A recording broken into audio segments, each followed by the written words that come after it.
नमस्कार, आप देख रहे हैं गोरखपुर लाइव मेरे साथ और मैं हूं अनुराग मिश्रा। हम आज जनपद कुशीनगर में हैं। जनपद कुशीनगर के एक बहुत महत्वपूर्ण शहर पडरौना की बात कर रहा हूं मैं। शहर पडरौना में हमने अपने लास्ट वीडियो में आपके बहुत सारे लोगों के बारे में बताया भी था। ये अपने आप में बहुत ही जाना माना शहर है। विकसित तो नहीं कह सकता हूँ, लेकिन पूर्वांचल में उन शहरों में अब आने लगा है, शुमार है ये कि चिकित्सा और स्वास्थ्य के मामले में अब यहाँ के लोग भी ज़्यादा सजग हो गए हैं, सक्रिय हो गए हैं। ऐसे में जब हम बात कर रहे हैं चिकित्सा की, स्वास्थ्य सुविधाओं की, तो हम जिस आज शख्स से मिलने जा रहे हैं, जिनसे बात करने जा रहे हैं, वो इस पूर्वांचल के, इस जनपद के बहुत ही जाने माने प्रतिष्ठित डॉक्टर हैं। एक बहुत जाना माना चेहरा है, एक ऐसा चेहरा जो बच्चों के लिए एक तरह से वरदान की तरह साबित हुए हैं, क्योंकि इन्होंने चिकित्सा के मामले में बहुत सारे ऐसे काम किए हैं जो इस क्षेत्र में खास करके बच्चों से संबंधित जो समस्याएं हैं उनको काफ़ी हद तक इन्होंने ठीक किया है, कंट्रोल किया है और इस शहर को एक मुस्कान दी है, छोटे बच्चों की मुस्कान दी है। तो सीधे रुख करेंगे डॉक्टर देवशरण सिंह, इनसे बात करेंगे और कुछ जानेंगे कि किस तरह से इन्होंने इस क्षेत्र को चुना, पूर्वांचल को चुना, हमारे शहर को चुना और क्या कुछ वजह थी इसके पीछे। सीधे स्वागत सर हमारे चैनल पर। जी, मैं डॉक्टर देवशरण सिंह, डायरेक्टर वात्सल्य हॉस्पिटल पडरौना।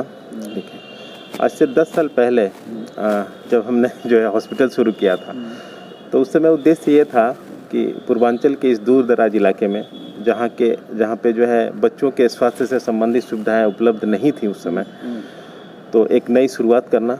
जो बच्चों के स्वास्थ्य के लिए जो है छोटी सी भी समस्या के लिए आपको गोरखपुर जाना पड़ता था, तो जो है एक नई शुरुआत करना और बच्चों के स्वास्थ्य के लिए जो है एक नया आरंभ करना यहाँ पे। सबसे पहले ये बताइए कि आपने जो है मेडिकल कॉलेज, जिस मेडिकल कॉलेज से पढ़ाई की उसके बारे में बताइए कि उसके पहले और की शिक्षाओं के बारे में बताइए अपने। जी, मैंने इंटर यहीं से उदित नारायण इंटरमीडिएट कॉलेज से किया था और मेरा MBBS जो है कानपुर मेडिकल कॉलेज से है और MD की डिग्री मैंने जो है इलाहाबाद मेडिकल कॉलेज से ली थी।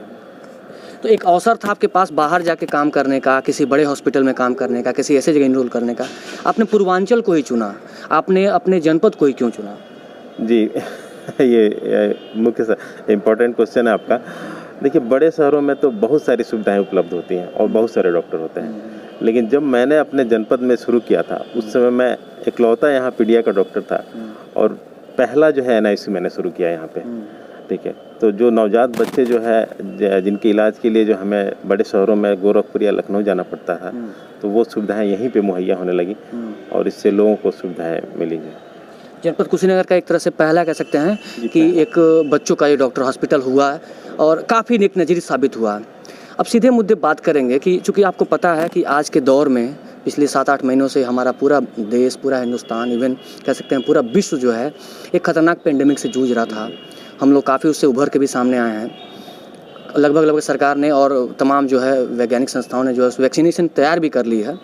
लेकिन अब ये समस्या ये है कि चूँकि ऐसी महिलाएं जो गर्भवती हैं या ऐसे बच्चे जो छोटे हैं, नेटल फेज़ में हैं, उनके लिए क्या यह बीमारी किस तरह से मतलब उनको टैकल करना है, कैसे उनको अपने आप को बचाना है, क्या कुछ उपाय कर सकते हैं वो लोग? जी, बच्चों के लिए और ख़ास करके महिलाएं जो कि गर्भवती हैं उनके लिए भी जो है वही प्रिकॉशन है जो बाकी लोगों के लिए है।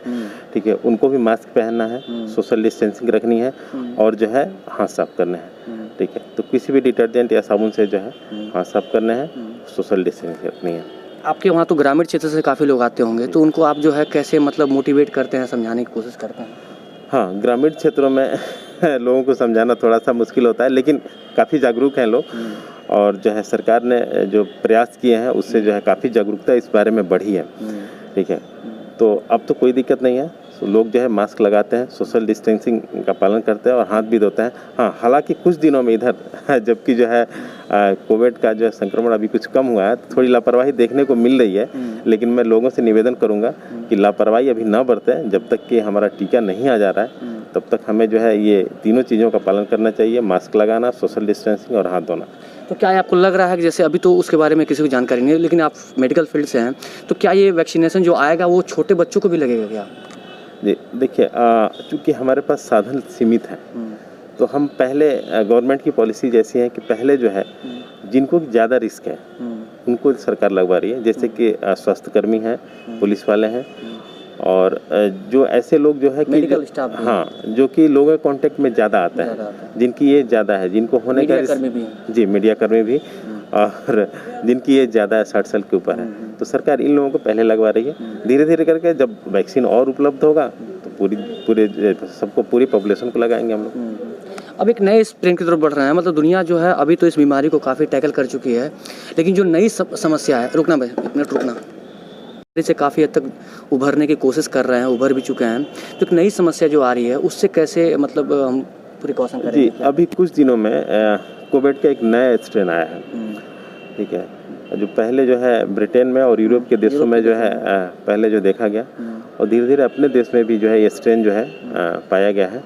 तो ये जो नया स्ट्रेन है वो BUI 2020-12/1 है, ठीक है। इस वायरस की एक बुरी बात कही जाएगी कि ये अपना जो है स्ट्रेन चेंज करता रहता है। अच्छा, एज के हिसाब से? एज के हिसाब से नहीं, हमेशा करता रहता है ये, ठीक है। ये एटमॉस्फेयर और सब चीज़ लेकर ये उसका कैरेक्टर ही है, चेंज करना। जिस तरह से इन्फ्लुएंजा वायरस होता है, ठीक है, वो हर साल एक नया स्ट्रेन आता है और हर साल इन्फ्लुएंजा की वैक्सीन हम लोग अलग यूज करते हैं, तो उसी तरह से ये भी वायरस है, ये स्ट्रेन चेंज करता रहता है। तो ओरिजिनली जो स्ट्रेन हमें चाइना के वुहान में मिला था, उससे करीब ये 12 बार जो है म्यूटेशन करके ये नया स्ट्रेन आया है। 12 बार करीब 12 बार से ज़्यादा ही, 2 दर्जन बार कर चुका है। तो इससे संबंधित इसके म्यूटेशन से मतलब हमारे देश को भी खतरा है क्या? जी देखिए, अगर ये पुराना स्ट्रेन पूरे वर्ल्ड में फैला तो ये नया स्ट्रेन आया तो ज़्यादा चांसेस है कि पूरे वर्ल्ड में ये भी फैलेगा। तो ये जो पहले के लोग बीमार थे उनको ज़्यादा खतरा है या फिर नए लोगों को भी ज़्यादा खतरा है? एक खतरा दोनों को बराबर ही है, ठीक है। इसमें जो ध्यान देने वाली बात यह है कि ये जो नया स्ट्रेन आया हुआ है इसकी इन्फेक्टिविटी ज़्यादा है, ठीक है। ये करीब 50 से 70% ज़्यादा इन्फेक्टिव है पुराने स्ट्रेन से। बचाव क्या है इनके? बचाव के वही पुराने तरीके हैं, मास्क हमें लगाना है, सोशल डिस्टेंसिंग रखना है और हाथ धोना है, चेहरे को छूने से बचना है, ठीक है। ये भी इनफेक्ट वही सेम जगह पे ही करता है, वैसे जो ट्रांसमिशन का तरीका है पुराना वायरस है उसी के जैसा ही है। जैसे कि अब देख रहे हैं लोग लापरवाह हो गए हैं, मतलब ये सामान्य रूप से देखने को मिलता है कि अब इसमें हम पॉलिटिकल बातें तो नहीं कर सकते हैं, लेकिन पब्लिक में भी देखने को मिलता है, इवन मार्केट में भी लोग मास्क का प्रयोग ना के बराबर कर रहे हैं, इवन सोशल डिस्टेंसिंग भी नहीं पालन करते हैं। तो इससे क्या मतलब जो यूरोपीय देशों में जो हुआ है, मतलब ये ठंड के समय में जो बढ़ रहा है, तो क्या हमारे देश को भी उतना नुकसान कर सकता है ठंड? जी बिल्कुल कर सकता है, ठीक है। देखिए आए कुछ दिनों अभी तो देखिए कोविड जो है अपने देश में जो है सरकार के प्रयासों से काफ़ी कम हो गया है, लेकिन ये है कि अभी जो नया स्ट्रेन आया हुआ है हम देख रहे हैं यूरोपीय देशों में बहुत तेज़ी से फैल रहा है, तो अपने देश में भी फैल सकता है। तो लोगों से को मैं राय दूंगा कि लापरवाही बिल्कुल ना करें, सारे प्रिकॉशन जैसे पहले ले रहे थे अभी भी लें। आपके स्तर से आपके हॉस्पिटल में उन बच्चों को या फिर ऐसे मरीजों को नहीं कह सकता हूँ, लेकिन ऐसे स्टेज की महिलाओं को जो मोर जो है मतलब क्रोनिकल हैं, ऐसे प्रॉब्लम से हो सकते हैं, क्या आप लोग उसके लिए सतर्कता बरतते हैं? जिन महिलाओं को देखिए कोविड का इन्फेक्शन है, देखिए प्रिकॉशन तो उनको भी वैसे ही लेना है जैसे बाकी लोगों को लेना है। जिनको कोविड का इन्फेक्शन हो रहा है तो अगर माइल्ड सिम्टम है तो उनका इलाज घर पे हो सकता है, अगर ज़्यादा सीवियर सिम्टम आ रहा है तो उनको हॉस्पिटलाइज करने की सलाह मैं दूंगा। और ख़ास करके जो महिलाएं प्रेग्नेंट हैं उनको रेगुलर जो है मतलब 2 हफ्ते पे अल्ट्रासाउंड के द्वारा फॉलोअप होना चाहिए जो ठीक हो चुके हैं उनके, ताकि जो है कोई बच्चे में कॉम्प्लिकेशन हो रहा है कोविड की वजह से तो वो अर्ली डिटेक्ट हो सके और उसका इलाज अर्ली हो सके। क्योंकि इस वायरस के बारे में बहुत सी चीज़ें जो है अभी ये हमारे लिए नया वायरस है तो बहुत सी चीज़ें हम नहीं भी जानते हैं, तो इसलिए मॉनिटरिंग उसमें करना बहुत ज़रूरी होता है।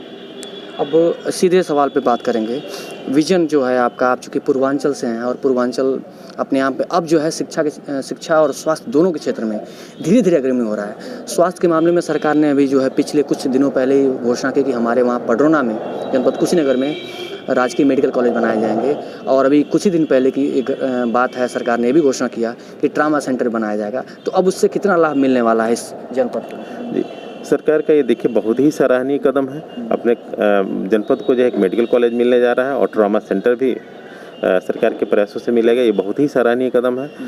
मुझे याद है कि जब हमने जो है हॉस्पिटल शुरू किया था पडरौना में उस समय ये पहला ICU था, ठीक है। उस समय कह सकते हैं कि सारे जनपद के जो है नवजात बच्चे थे उसकी जिम्मेदारी हमारे ऊपर थी। आज की डेट में जिला पे भी जो है ICU है और भी शहर में ढेर सारे ICU खुले हैं, तो क्रमशः जो है ये स्वास्थ्य के क्षेत्र में जो अपना जनपद जो है पहले से बेहतर कर रहा है और आगे और भी बेहतर करेगा। मैं विजन की बात कर रहा हूँ, आपके स्तर से क्या आपकी विजन होगी? विजन ये है कि क्योंकि यह 10 लाख की आबादी वाला जनपद 6 तहसीलों में बैठा हुआ, बहुत सारे ब्लॉक, बहुत सारे गांव, तो उसको आप कैसे मतलब उसको टैकल जी करेंगे? देखिए, पूर्वांचल के इस दूर दराज इलाके में जो है बच्चों के लिए स्वास्थ्य सुविधाएं मुहैया कराना, यही विजन है।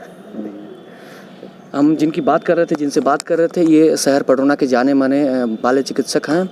बच्चों के लिए बेहतर डॉक्टरों में से शुमार हैं। पूर्वांचल को यह एक नज़ीर साबित कर चुके हैं, क्योंकि जहाँ से इन्होंने पढ़ाई की, इस बड़े शहरों में जाकर यह अपनी सेवा दे सकते थे, अच्छी मोटी रकम पैसे कमा सकते थे, लेकिन इन्होंने सबसे पहले अपनी मातृभूमि को समय दिया।